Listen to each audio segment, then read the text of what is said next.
Guys इस तरह के सेंटेंस हम डेली कन्वर्सेशन में बोला करते हैं। मैं अपने चाचा से मतलब नहीं रखता हूँ। मैं धोखेबाजों से मतलब नहीं रखता हूँ। वह पड़ोसियों से मतलब नहीं रखता है। तो गाइज इस टाइप के सेंटेंस आप कैसे बनाएंगे, डोंट वरी, मैं बताता हूँ। देखिए, जब भी आपको इस तरह का एक्सप्रेशन बोलना है, मतलब नहीं रखता हूँ किसी भी चीज से, तो आपको वहां पे इंग्लिश यूज करनी है I am unfriendly to. I am unfriendly to. इसको यूज करना बहुत ही आसान है। सबसे पहले आपको आई एम अनफ्रेंडली टू लगाना है, उसके बाद आपको जो अदर वर्ड्स बचते हैं वो लगा देना है। एग्जाम्पल देखिए, मैं अपने चाचा से मतलब नहीं रखता हूं। I am unfriendly to my own uncle. मैं धोखेबाजों से मतलब नहीं रखता हूं। I am unfriendly to the cheaters. वह पड़ोसियों से मतलब नहीं रखता है। He is unfriendly to the neighbours. I hope आप समझ गए होंगे। अब एक एग्जाम्पल आप बनाइए, मैं कंजूसों से मतलब नहीं रखता हूं। Comment your answer in comment box. Guys ये सेंटेंस देखो, डेली कन्वर्सेशन में हम इनका यूज करते रहते हैं। वह पढ़ा लिखा होते हुए भी नालायक है। वह अमीर होते हुए भी कंजूस है। वह गरीब होते हुए भी अमीर है। वह बुद्धिमान होते हुए भी असफल है। तो गाइज इस टाइप के सेंटेंस आप कैसे बनाएंगे, डोंट वरी, मैं बताता हूँ। देखिए, जब भी इस तरह का एक्सप्रेशन आए, होते हुए भी, होते हुए भी, इसके लिए हम इंग्लिश यूज करते हैं इवन दो। क्या? Even though. इसको यूज करने के लिए सबसे पहले आपको सब्जेक्ट लगाना है, फिर लिंकिंग वर्ब लगाना है। लिंकिंग वर्ब तब लगती है जब वहां पर कोई वर्ब ना हो। इज, एम, आर, वॉज, वर, यही सब लिंकिंग वर्ब्स कहलाती हैं। तो लिंकिंग वर्ब के बाद आपको एडजेक्टिव लगाना है, फिर इवन दो लगाना है, फिर एक और एडजेक्टिव लगाना है। अब देखिए एग्जाम्पल, वह पढ़ा लिखा होते हुए भी नालायक है। He is unworthy even though educated. वह अमीर होते हुए भी कंजूस है। He is stingy even though rich. Guys अब ये सेंटेंस आप बनाइए, वह गरीब होते हुए भी अमीर है। गाइज ऐसे सेंटेंस हम डे टू डे लाइफ में बोलते रहते हैं। वो बात बात पर हंसता है। मैं नहीं जाऊंगा उससे पूछने, वो बात बात पर चिल्लाने लगता है।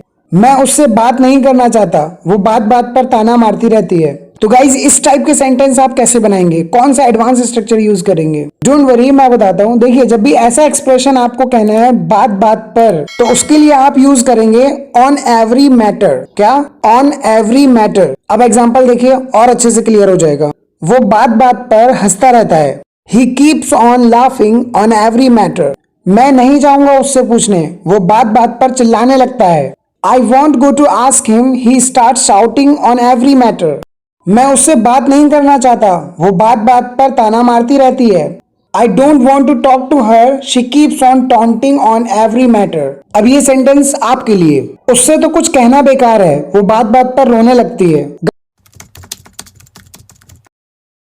मैंने हर जगह ढूंढा पर मोबाइल कहीं भी नहीं मिला। हमने उसे हर जगह ढूंढा पर वो कहीं नहीं था। पुलिस ने अपराधी को हर जगह ढूंढा पर वो कहीं भी नहीं मिला। गाइज इस तरह के सेंटेंस आप कैसे बनाएंगे, डोंट वरी, मैं बताता हूँ। जब भी इस तरह का एक्सप्रेशन आपको बोलना हो, कहीं भी नहीं है या कहीं भी नहीं था या कहीं नहीं मिला या कहीं नहीं दिखा, तो इस तरह के एक्सप्रेशन के लिए हम इंग्लिश यूज करते हैं be nowhere to be seen और फाउंड, या फिर आप यूज कर सकते हैं be nowhere in sight. अब एग्जाम्पल देखिए, समझ में आ जाएगा कि कैसे यूज करना है। मैंने हर जगह ढूंढा पर मोबाइल कहीं भी नहीं मिला। I searched everywhere but the mobile was nowhere to be found और सीन। नेक्स्ट एग्जाम्पल, हमने उसे हर जगह ढूंढा पर वो कहीं भी नहीं मिला। We looked for him everywhere but he was nowhere to be found और सीन। आई होप गाइज आपको समझ में आ गया होगा। अब एक सेंटेंस आप बनाइए, पुलिस ने अपराधी को हर जगह ढूंढा पर वो कहीं भी नहीं मिला। गाइज अक्सर डे टू डे लाइफ में हम इस तरह के सेंटेंस बोलते रहते हैं। उसने मेरी सारी मेहनत राख कर दी। मेरे उसे सुधारने के सारे प्रयास राख हो गए या फिर खाक हो गए। मैं उसे हमारी इज्जत राख में नहीं मिलाने दूंगा। तो क्या आप जानते हैं कि राख में मिलाना या फिर खाक में मिलाना, इसको इंग्लिश में हम क्या कहते हैं, डोंट वरी, मैं बताता हूँ। राख होना या राख में मिलाना या राख करना, इसको इंग्लिश में हम कहते हैं एंड इन स्मोक। क्या? And in smoke. इसको यूज किस तरीके से कर सकते हैं, एग्जाम्पल देखिए, उसने मेरी सारी मेहनत खाक कर दी। He ended all my efforts in smoke. यहाँ पे एंड जो है वो मेन वर्ब है, अकॉर्डिंग टू टेंस इसको चेंज करते रहना है। नेक्स्ट एग्जाम्पल, मैं उसे हमारी इज्जत राख में नहीं मिलाने दूंगा। I won't let him end our reputation in smoke. I hope guys आपको समझ में आ गया होगा। अब एक एग्जाम्पल आप बनाइए, मेरे उसे सुधारने के सारे प्रयास खाक हो गए या राख हो गए। Comment your answer in comment box. लगे हाथ तुम बाजार से सब्जी ले आओ, लगे हाथ ये भी करवा दो। अगर तुम उस तरफ जा ही रहे हो तो लगे हाथ पापा से पैसे भी ले आना। तो गाइज क्या आप जानते हैं कि लगे हाथ के लिए आप इंग्लिश क्या यूज करेंगे? वैसे तो कोई इसके लिए एडवांस स्पेशल स्ट्रक्चर नहीं है, लेकिन इसको बनाने के लिए हम टुगेदर एज वेल का यूज कर सकते हैं, टुगेदर या फिर एज वेल। एग्जाम्पल देखिए और क्लियर हो जाएगा। लगे हाथ तुम बाजार से सब्जी ले आओ, you bring vegetables from the market as well और टुगेदर। लगे हाथ ये भी करवा दो, get it done as well और टुगेदर। अब अगर तुम उस तरफ जा ही रहे हो तो लगे हाथ पापा से पैसे भी ले आना। Now if you are going to that side or way, bring money from dad as well और टुगेदर। आई होप गाइज आपको समझ में आ गया होगा। अब एक एग्जांपल आप बनाइए, लगे हाथ वहीं से मेरा फोन भी ठीक करवा लाना। इसका आंसर कमेंट सेक्शन में बताइए ताकि मैं समझ पाऊं कि आप लोग कितना सीख रहे हैं। गाइज इस तरह के सेंटेंस हम डे टू डे लाइफ में बोलते रहते हैं। तुम्हारी जॉब का क्या हुआ, मेरी ड्रेस का क्या हुआ, पता नहीं अब मेरा क्या होगा, तुमने बताया नहीं तुम्हारे प्रमोशन का क्या हुआ। तो गाइज क्या आप इस तरह के सेंटेंस बना सकते हैं? डोंट वरी, मैं बताता हूँ। देखिए हिंदी वाक्यों में जब भी इस तरह का एक्सप्रेशन आए, का क्या हुआ या का क्या होगा, इस तरह का एक्सप्रेशन आए तो उसके लिए हम बिकम ऑफ का यूज करते हैं। किसका? बिकम ऑफ का। अब इसको यूज कैसे करना है, स्ट्रक्चर देखिए। सबसे पहले आपको व्हाट लगाना है, उसके बाद बिकम ऑफ, फिर उसके बाद अदर वर्ड्स। अगर फ्यूचर टेंस है तो व्हाट के बाद विल लगाना है, फिर उसके बाद बिकम ऑफ लगाना है, ठीक है। और अगर पास्ट टेंस है तो व्हाट के बाद बिकेम ऑफ लगाना है। अब देखिए एग्जांपल, तुम्हारी जॉब का क्या हुआ, पास्ट टेंस है, what became of your job. मेरी ड्रेस का क्या हुआ, what became of my dress. पता नहीं अब तुम्हारा क्या होगा, I don't know what will become of you. अब एक एग्जाम्पल आप बनाइए, तुम्हारे प्रमोशन का क्या हुआ। गाइस अक्सर इस तरह के सेंटेंस हम डेली कन्वर्सेशन में बोला करते हैं। मैं पढ़ पढ़ के थक गया हूं, मैं काम कर करके थक गया हूं, वह रो रो करके थक गई है। तो गाइज इस टाइप के सेंटेंस आप कैसे बनाएंगे? डोंट वरी, आइए जान लेते हैं कि इस तरह के सेंटेंस हम कैसे बनाएंगे।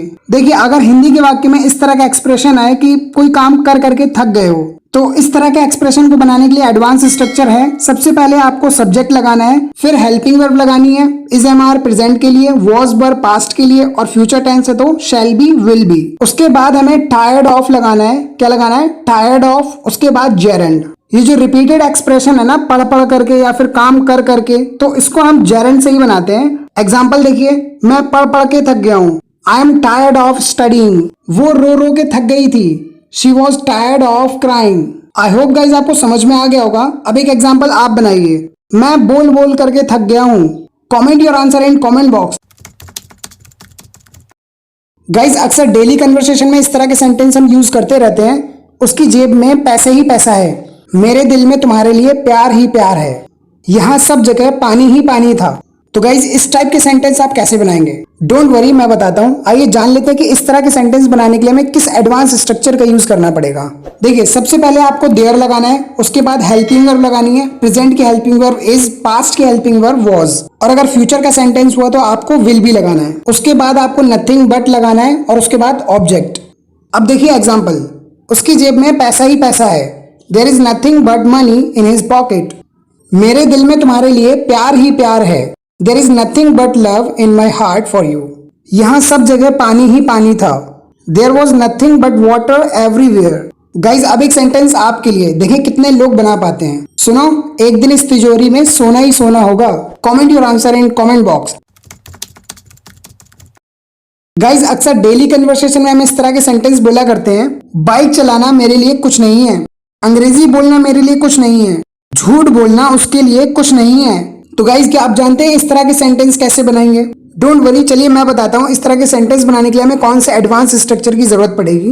देखिए इस तरह के सेंटेंस बनाने के लिए हमें सबसे पहले वर्ब की आईएनजी फॉर्म लगानी है, उसके बाद अदर वर्ड्स, फिर उसके बाद हमें इज नथिंग टू या फिर मीन्स नथिंग टू, दोनों में से कोई भी लगा सकते हैं, और उसके बाद मी, हिम, हर, देम, अस, जो भी सेंटेंस में सब्जेक्ट है उसके अकॉर्डिंग हमें ये पुट करना है। एग्जाम्पल देखिए, बाइक चलाना मेरे लिए कुछ भी नहीं है, riding bike is nothing to me, or riding bike means nothing to me. Next, अंग्रेजी बोलना मेरे लिए कुछ भी नहीं है, speaking English is nothing to me, पैसा कमाना उसके लिए कुछ नहीं है, earning money is nothing to him, झूठ बोलना उसके लिए कुछ भी नहीं है। ये सेंटेंस आप कमेंट सेक्शन में बनाइए। ऐसी और वीडियोस पाने के लिए शेयर, सब्सक्राइब एंड लाइक।